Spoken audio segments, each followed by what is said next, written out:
kita lanjut dengan contoh yang pertama, yaitu 3/4 dan maaf ya, Nana. Selanjutnya,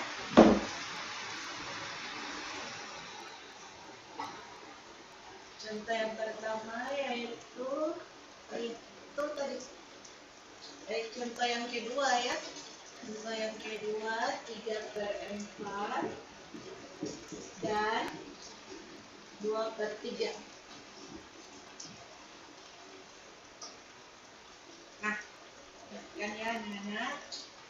Siapkan buku dan pena agar bisa mencatat biar jadi bahan pelajaran biar benar. Ya, untuk membandingkan pecahan yang berpenyebut berbeda, yaitu dengan cara kita menyamakan dulu penyebutnya. Nah, untuk menyamakan penyebutnya yang di sini adalah kita gunakan cara KPK. KPK itu adalah kelipatan persekutuan terkecil. Nah, untuk mencari KPK, kita ambil dulu penyebut yang pertama di sini 4. Hanya 4 ya. 4. KPK dari 4. KPK dari 4 itu bisa kelipatan 4 atau perkalian 4. Nah, kita mulai dengan kelipatan 4 saja ya, biar gampang. Kelipatan 4, kita mulai dari 4. Oke, 4. 4 dia tambah 4. 4 ditambah 4 berapa ya? 8 ya. Nah, 8 ditambah 4 lagi. 8 ditambah 4, 12. 12 ditambah 4 lagi, 16. 16 ditambah 4 lagi, 20. 20 ditambah 4 lagi, 24. 24 ditambah 4 lagi, 28. 28 ditambah 4 lagi, 32. Dan seterusnya. Oke. Dan ini adalah kelipatan dari 4. Nah, sekarang kita buat lagi kelipatan dari 3. Penyebutnya yang kedua ya. Untuk kelipatan 3, kita mulai dari 3.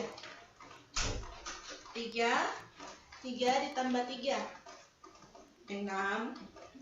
6 ditambah 3 lagi, 9. 9 ditambah 3 lagi, 12. 12 ditambah 3 lagi, 15. 15 ditambah 3 lagi, 18.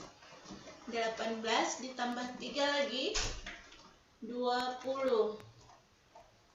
1 ya. 21 ditambah 3 lagi, 24. Ditambah 3 lagi, 27. Dan seterusnya. Oke. Nah, sekarang kita lihat kelipatan 4 dan kelipatan 3. Kita lihat angka yang sama lalu kita lingkari. Sekarang kita lihat 4. 4 ada di 3 ini atau tidak? Tidak ada ya. Sekarang 8. 8 juga tidak ada. Di kelipatan 3, 8 juga tidak ada. Sekarang 12. 12 di kelipatan 3 ada ya. Jadi kita lingkar. Oke, sekarang kita lihat lagi 16. 16 ada di kelipatan 3 atau tidak? Tidak ada. 20. 20 juga tidak ada. 24. 24 ada ya. Jadi kita lingkar. 24. Oke. Dan seterusnya. Nah, kalau ada yang sama juga, berarti kita lingkari yang sama. Nah, kalau sudah kita lingkar, sekarang kita lihat. Karena KPK itu kepanjangannya kelipatan persekutuan terkecil. Jadi di sini kita lihat persekutuan yang terkecil di sini berapa? Antara 12 dan 24. Yang paling terkecil di sini ya pasti 12 ya. Nah, sekarang kita ambil 12. Jadi KPK dari 3/4 sama dengan 2/3. Dari 4 dan 3 itu adalah 12. 4/12. Oke, anak-anak, yang ini Bu Guru bisa hapus ya. Yang ini anak-anak bisa buat saja di rumah sendiri, yaitu kelipatan 4 dan 3 atau perkalian 4 dan 3. Oke, sekarang kita masuk dengan penyebutnya yang sama. Oke, sekarang penyebutnya yang sama. 3/12, karena tadi kita ambil kelipatan yang paling terkecil tadi 12 ya. Jadi 3/12 dan di sini 2/12. Oke.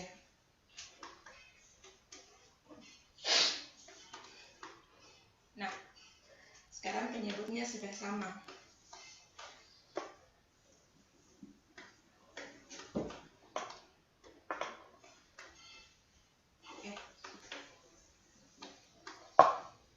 Yang pertama dulu, 3/4 sama dengan, tadi penyebutnya kan 12, kan kita ambil tadi 12. Jadi 12 dibagi 4, 12 dibagi 4 hasilnya 3.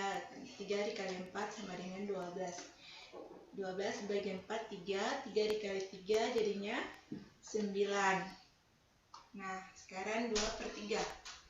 2/3 sama dengan, tadi juga penyebutnya sama 12. Jadi 12 dibagi 3 sama dengan 4. 4 dikali 2 sama dengan 8. Sama dengan 4 ya. 3 dikali 3 hasilnya 9. 4 dikali 2 hasilnya 8. Oke, sudah. Nah, setelah itu tinggal kita ambil 9/12 dan 8/12. Tinggal kita lihat, karena penyebutnya sudah sama, tinggal kita lihat pembilangnya. Kita bandingkan pembilangnya. Karena 9 dan 8 itu 9 yang lebih besar dan 8 lebih kecil. Jadi otomatis di sini tandanya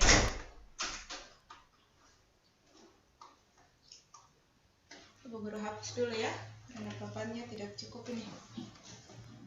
Oh, di sini aja. Jadi 9/12 lebih besar, lebih besarnya tandanya seperti ini ya, lebih besar dari 8/12. Nah, jawabannya seperti itu ya anak-anak. Yang pertama, untuk membandingkan pecahan yang berpenyebut berbeda, itu caranya yang pertama adalah menyamakan dulu penyebutnya. Setelah penyebutnya sudah sama, tinggal kita bandingkan pembilangnya. Oke, next. Kita lanjut dengan D, berbagai bentuk pecahan. Oke, untuk pecahan ini ada macam-macam ya. Ada pecahan biasa, pecahan campuran, pecahan desimal, dan persen. Nah, sekarang kita akan mengubah pecahan biasa menjadi pecahan desimal dan sebaliknya. Pecahan biasa menjadi pecahan desimal. Contoh, 3/5 sama dengan, kita kalikan lagi 3/5 dengan satu angka yang sama. Untuk penyebutnya, penyebutnya di sini kita harus kalikan penyebutnya menjadi 10. Ya, karena di sini penyebutnya sama dengan 5, jadi kita kalikan 5 dikalikan berapa? Itu hasilnya sama dengan 10. Oke. Jadi di sini kita kali dengan 2 karena 5 dikali 2 hasilnya sama dengan 10. Jadi kalau di sini 5 dikali 2 otomatis pembilangnya juga kita kali dengan 2. Jadi 3 dikali 2 sama dengan 6. 5 dikali 2 sama dengan 10. Jadi 6 per 10 itu sama dengan 0,6. Untuk pecahan desimal itu bilangan koma-koma ya. Kalau satu angka di belakang koma itu berarti per 100, per 10. Kalau dua angka di belakang koma berarti per 100. Kalau 3 angka di belakang koma berarti per 1000. Oke, seperti itu ya anak-anak ya. Oke. Sekarang kita lanjut lagi dengan pecahan 1/4. Kita rubah dia ke pecahan desimal. Nah, kita lihat penyebutnya. Penyebutnya ini kita kalikan bisa mendapatkan 10 atau 100 atau 1000. Nah, 4 ini kita kalikan yang dapat hasilnya 100 ya. Jadi 4 dikali 25 sama dengan 100. Berarti pembilangnya juga harus kita kali dengan 25. Jadi 1 kali 25 sama dengan 25, 4 kali 25 sama dengan 100. Jadi 25 per 100 itu sama dengan 0,25. Di sini 25 ya. Ada salah ketik di sini. 25 per 100 itu sama saja dengan 25 dibagi 100. 25 dibagi 100 sama dengan 0,25. Oke, nanti kalau penyebutnya 1000 berarti bilangan desimalnya itu adalah 0, sekian sekian sekian, 3 angka di belakang koma. Jadi penyebutnya itu adalah 1000. Oke, seperti itu ya anak-anak ya. Sekarang kita lanjut dengan slide berikutnya, yaitu kita rubah pecahan desimal menjadi pecahan biasa. Oke, tadi pecahan biasa menjadi pecahan desimal. Sekarang pecahan desimal menjadi pecahan biasa. Jadi 0,75. Nah, seperti yang tadi Ibu bilang, kalau dua angka di belakang koma itu berarti pecahannya berpenyebut 100. Jadi di sini karena dua angka di belakang koma, jadi 75 per 100 sama dengan 75 per 100 kita bagi dengan satu angka yang sama agar kita sederhanakan menjadi pecahan biasa. 75 kita bagi dengan 25 dan 100 juga kita bagi dengan 25. Jadinya 75 dibagi 25 sama dengan 3, 100 dibagi 25 sama dengan 4. Oke, untuk soal yang nomor 2 sama ya. Karena di sini ada 3 angka di belakang koma ya. 0,625. Ada 3 angka di belakang koma, otomatis dia di sini berpenyebut 1000. Nah, jadi 625 per 1000. Kita bagi lagi 625 per 1000 kita bagi lagi dengan satu angka yang sama agar dia bisa menghasilkan pecahan yang paling sederhana. Nah, kita bagi dengan 125, jadi hasilnya sama dengan 5 per 8. Oke, next. Kita lanjut mengubah pecahan biasa menjadi persen dan sebaliknya. Oke, untuk pecahan biasa menjadi persen itu adalah contohnya dengan 3 di sini. Pertama 3 per 4 sama dengan, nah karena di sini persen itu artinya per 100. Per 100 maka per itu penyebutnya itu dia harus sama dengan 100. Karena di sini 4, maka kita kalikan 4 dengan satu angka berapa? Satu angka yang Oke, kita lanjut dengan mengubah pecahan biasa menjadi persen dan sebaliknya. Nah, contoh, kita masuk dengan contoh yang pertama, yaitu 3/4 kita rubah menjadi persen. Oke, persen di sini itu adalah sama dengan per 100. Jadi, penyebutnya kita harus rubah menjadi 100. Nah, untuk 3/4 sekarang, 4-nya ini penyebutnya kita rubah menjadi 100, kita kalikan 4 dengan satu angka yang bisa menghasilkan 100. Nah, 4 kita kali dengan 25, karena 4 dikali 25 sama dengan 100. Maka pembilangnya 3 kita kali juga dengan 25. Jadi, 3 kali 25 sama dengan 75, 4 kali 25 sama dengan 100. Jadi 75/100 itu sama dengan 75%. Oke. Seperti itu ya anak-anak ya. Kalau mau merubah pecahan biasa menjadi pecahan persen, bukan pecahannya, tapi menjadi persen, itu kita rubah penyebutnya menjadi 100. Caranya bagaimana? Kita kalikan penyebutnya dengan satu angka yang bisa menghasilkan 100. Nah, pembilangnya juga harus dikalikan dengan angka yang sama. Seperti itu ya. Oke, sekarang kita masuk dengan contoh yang kedua. Contoh yang kedua di sini kita merubah persen menjadi pecahan biasa. Nah, sekarang di sini yang kedua 40% kita rubah menjadi pecahan biasa.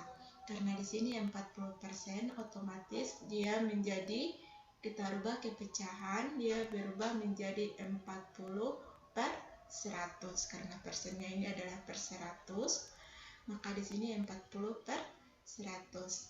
40/100 sama dengan, kita sederhanakan 40/100 menjadi pecahan yang paling kecil.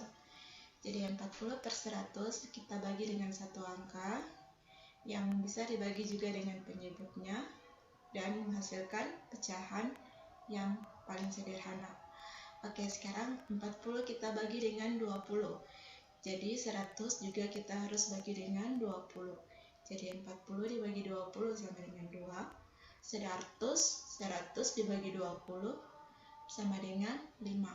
Jadi 40% dirubah menjadi pecahan biasa, itu hasilnya sama dengan 2/5.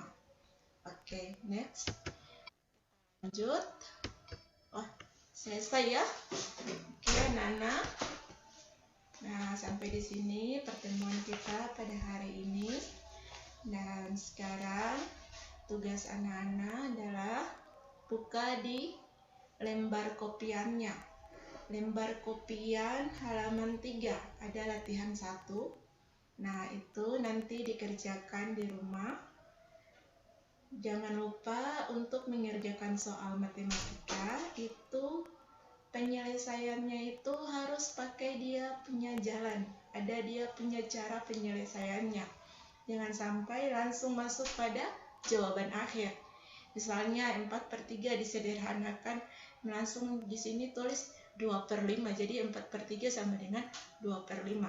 Tidak boleh seperti itu ya, harus ada jalan. Jadi 3/4 itu caranya bagaimana sampai hasil akhirnya itu bisa dapat 2/5. Seperti itu. Seperti yang Ibu bikin di papan tulis ini ya. Oke. Untuk halaman 3 latihan 1 ada 5 soal. Nah, 5 soal ini 3 soal pilihan ganda dan 2 soal uraian, soal esai. Jadi untuk soal pilihan ganda itu ditulis langsung nomor 1 jawabannya apa. Misalnya nomor 1 optionnya A, berarti langsung ditulis 1A. Nah, untuk 4 dan 5 karena di sini uraian, jadi Ibu minta cara kerjanya. Harus ada cara kerjanya biar Ibu bisa tahu apakah anak-anak itu sudah paham dengan materi yang disampaikan atau belum. Oke, itu untuk latihan 1 ya. Latihan 1, kemudian ada lagi buka di halaman 9. Halaman 9 latihan 3. Oke. Di sini halaman 9 latihan 3 ada 5 soal juga. Jadi ada uraian dan ada PG. Pilihan ganda 3 soal. Oh, 4 soal ya. 4 soal pilihan ganda, 1 soal uraian. Nah, ini juga diselesaikan uraiannya itu pakai cara kerjanya. Nah, kalau PG itu tinggal langsung menulis nomor dan pilihan jawabannya. Oke.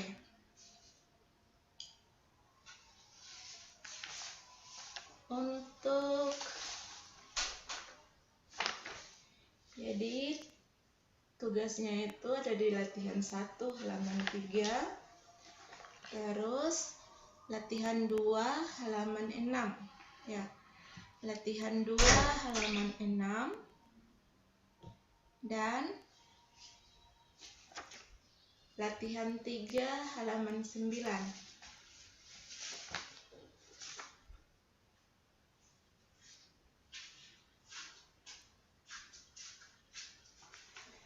Latihan 3 halaman 9 dan latihan 4 halaman 12. Ya. Ada 4 latihan di sini di dalam kopian anak-anak. Ibu minta 4 latihan ini diselesaikan dan jawabannya dikirim ke ibu guru agar ibu guru bisa tahu sampai di mana pemahaman anak-anak tentang pembelajaran kita pada hari ini. Oke, sampai di sini saja dulu pelajaran kita pada hari ini. Dan soal tugas ini nanti akan dikumpul selang berapa ya? Latihan pertama 2 hari kumpul, latihan kedua 2 hari kumpul, latihan ketiga 2 hari kumpul ya. Per 2 hari kumpul 1 latihan, 2 hari lagi kumpul 1 latihan, sampai 4 latihan itu selesai. Jadi pada pertemuan berikutnya nanti ibu akan membagikan hasil pekerjaan anak-anak dan kita akan lanjut pada pembelajaran kedua. Oke, sampai di sini dulu pertemuan kita pada hari ini, dan kita akan ketemu lagi di Jumat depan ya. Karena pelajaran matematika itu jadwalnya di hari Jumat, maka nanti kita akan ketemu lagi di hari Jumat. Oke, sampai di sini pertemuan kita. Billahi fisabilil haq, fastabiqul khairat. Wassalamualaikum warahmatullahi wabarakatuh.